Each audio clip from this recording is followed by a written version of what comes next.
In the casino business, losing is a mathematical certainty. The house edge ensures that over time, everyone goes to zero.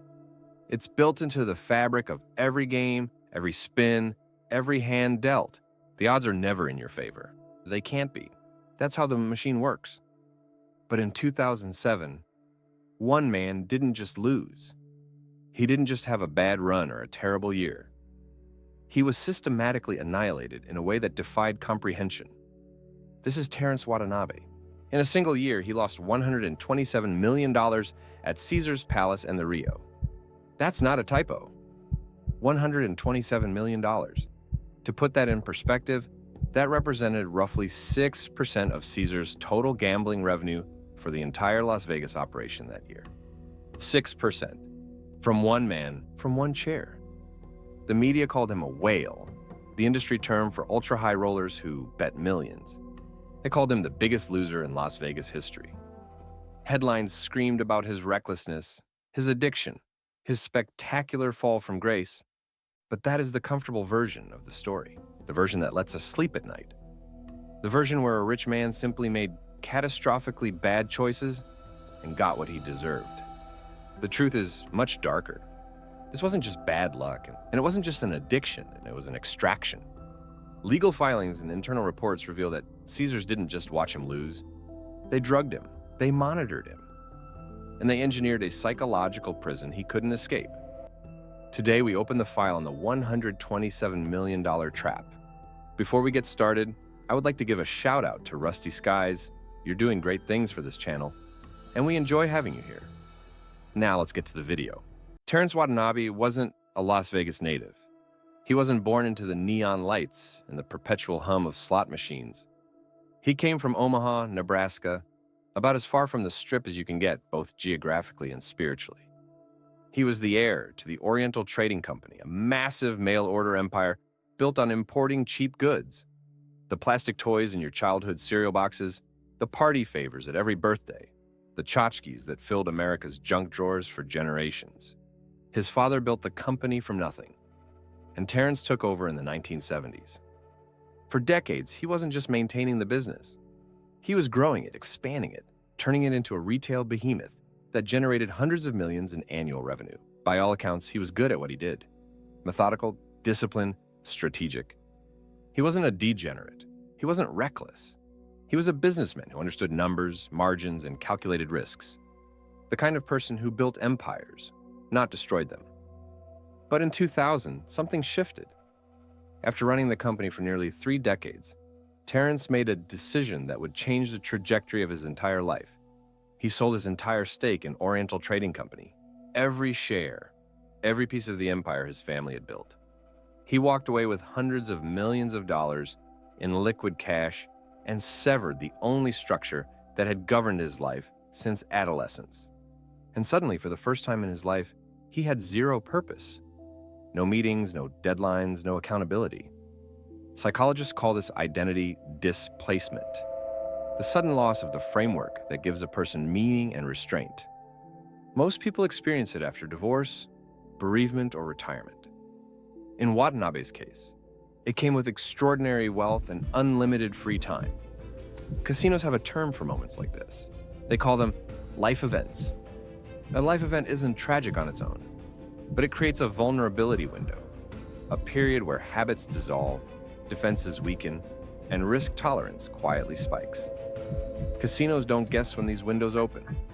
They monitor them. A divorce that leaves a man untethered and seeking escape. A death in the family that creates a void nothing can fill. A retirement that strips away identity and meaning. Or, in Watanabe's case, a massive exit from the only thing that had given his life structure and meaning. These are the moments when human beings are most vulnerable.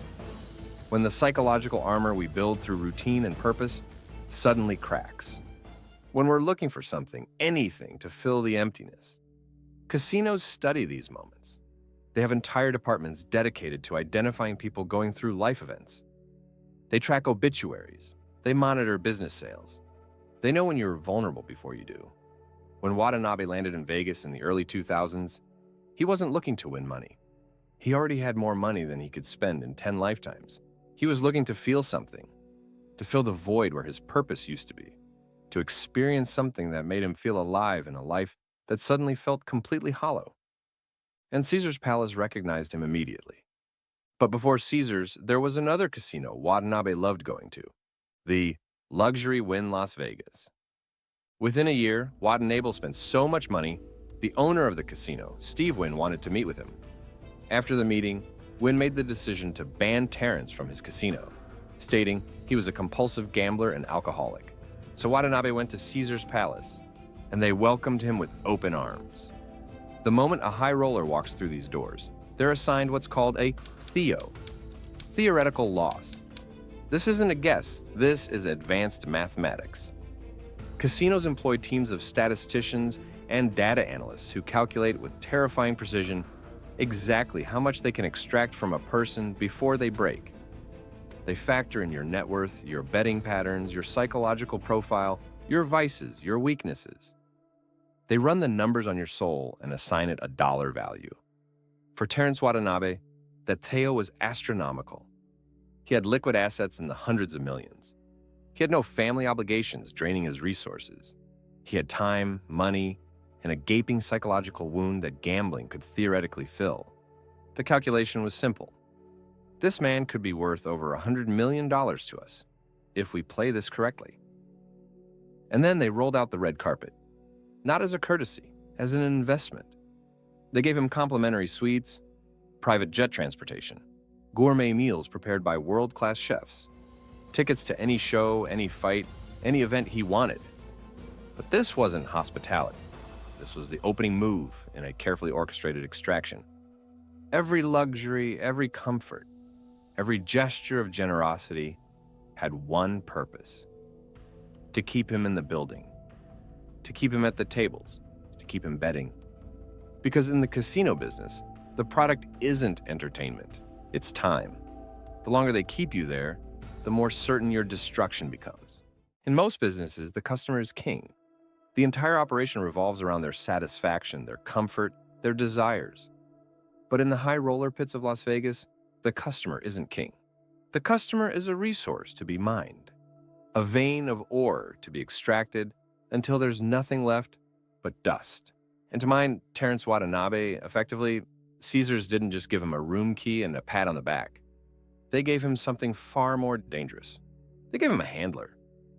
The handler is a fixture in high roller gambling, but most people don't understand what they actually do. This wasn't standard hospitality. This wasn't a concierge helping you get restaurant reservations. This was containment. The handler's job, their only job, was to remove every possible friction point that might cause Watanabe to stop gambling. Need dinner? It comes to you at the table. Want a drink? It appears before you finish the thought. Feeling tired? Here's something to keep you going. Every obstacle, every natural pause in the gambling cycle was systematically eliminated. The goal was to create a frictionless environment where the only activity was betting, where stopping wasn't just difficult, it was literally impossible. Think about how a normal gambler's day works. You gamble for a while, you get tired, you go to your room and sleep. You wake up, you eat breakfast, you think about your life for a moment. You call your family, you check your email. You remember you're a person with responsibilities and a life outside this building. These natural breaks in the action are the enemy of casino profits. They're moments when reality can seep back in, when perspective can return, when you might ask yourself the dangerous question, what am I doing? So they remove them, all of them. But even with every luxury at his fingertips, even with every need anticipated and met, there's still one fundamental barrier to continuous gambling: human biology. Eventually, a human being needs to sleep. The body simply shuts down. Fatigue becomes overwhelming. You can't think straight. You can't make decisions. You physically cannot continue unless you're chemically assisted. This is the smoking gun. This is where the story shifts from man makes bad choices to man was systematically exploited by an institution that knew exactly what it was doing. According to the civil complaint filed by Watanabe's legal team, the casino didn't just ignore his intoxication. They didn't just turn a blind eye to his deteriorating condition. They actively fueled it. The allegation is specific and damning. Casino staff provided him with Lortab, a prescription painkiller containing hydrocodone, an opioid. They allegedly gave him alcohol until he couldn't stand. They kept him in a state of altered consciousness for days, sometimes weeks at a time.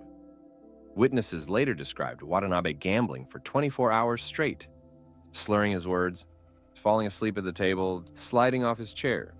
In a normal bar anywhere in America, the bartender cuts him off and calls a cab.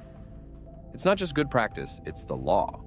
Serving alcohol to someone who is visibly intoxicated is illegal in every state. It opens you up to massive liability. It's morally reprehensible. Every bartender in the country knows this. But at the high-limit tables at Caesar's Palace, the staff were allegedly paralyzed by fear. Not fear for Watanabe's safety.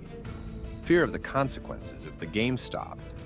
According to witness testimony that emerged during the legal proceedings, the directive from management was crystal clear. The game does not stop, under any circumstances. Dealers later described Watanabe literally sleeping at the table, head down, completely unconscious, only to be nudged awake by staff. Not to check if he was okay, not to suggest he get some rest, not to call medical assistance, but to prompt his next bet, his next $50,000 bet, his next six-figure hand. Watanabe wasn't just gambling poorly, he was gambling impaired, sleep-deprived, intoxicated, chemically assisted. His perception of money dissolved. $50,000 stopped registering as value and became a button press. Several employees reported that Watanabe would sometimes lose as much as $5 million in a single session. He was allowed to play 3 blackjack hands simultaneously, with a $50,000 limit on each hand. That's $150,000 per round. And according to one of his former assistants, he played terribly. He rejected any skill-based casino games like poker, and instead gravitated toward games with the worst odds, roulette and slots. Even when he played blackjack, he made such catastrophically bad decisions that he turned a game with relatively decent odds into what insiders called a house game. And when he won, he gave it away. Watanabe would hand out bundles of $100 bills to casino employees, tips that could total as much as $20,000 at a time. He had thousands of Tiffany gift boxes filled with $50 gift cards and $100 coins that he distributed to bartenders, nightclub operators, security guards, anyone within reach. On one occasion, he told a security guard to go to a supermarket and buy every cut of steak available, then proceeded to hand them out to employees. This wasn't generosity. This was a man whose relationship with money had completely disintegrated. The casino didn't need him to win. They needed him to stay. Credit limits were raised, rules were adjusted. Every safeguard that normally slows losses was quietly removed. And the more he lost, the more valuable he became. At one point, Watanabe's losses accounted for nearly 20% of Caesar's Palace's revenue. His Theo had proven conservative. He wasn't just meeting projections, he was exceeding them. Internally, he wasn't a customer. He was a revenue stream. One witness described a scene where Watanabe had been gambling continuously for so long that he lost control of basic bodily functions at the table. And still, the game continued. Staff brought him fresh clothes, they cleaned him up, and they sat him back down to keep betting. This wasn't gambling anymore. This was systematic exploitation of a person who had lost the capacity to make rational decisions. A person who, in any other context, would have been removed from the situation for their own protection. But context is everything. And in the context of a casino that was extracting over $100 million from this one individual, protection wasn't the priority. Extraction was. When the gambling finally stopped, the paperwork began. Caesars didn't just walk away with the money Watanabe had already lost. They sued him for the credit he hadn't paid back yet. They wanted every cent. The legal battle was ugly. Watanabe's team argued that the casino had preyed on a chemically impaired man. Caesars argued that he was a grown adult, responsible for his own choices. In the end, they settled quietly. The terms were confidential. The case vanished. But the regulators in New Jersey did speak up. They found that Caesars had broken the law. They proved that staff had been instructed to keep the game going at all costs. They issued a fine, $225,000. To you and me, that's a fortune. To Caesars, it was a rounding error. Do the math. They made $126 million after getting caught. That isn't a penalty. That is a transaction fee. It's the cost of doing business. Terrance Watanabe was banned from Caesars. He lost his family fortune. He became a punchline in the gambling world. But the system that broke him, it's still running. The lights are still on. The drinks are still free. And the Theo formula is still calculating exactly how much you're worth before you break. If this story made you think differently about the casino industry, hit that subscribe button. We're exposing more stories like this, the uncomfortable truths that don't make it into the marketing brochures. And if you or someone you know is struggling with gambling addiction, the National Problem Gambling Helpline is available 24/7 at 1-800-52-24700. Until next time.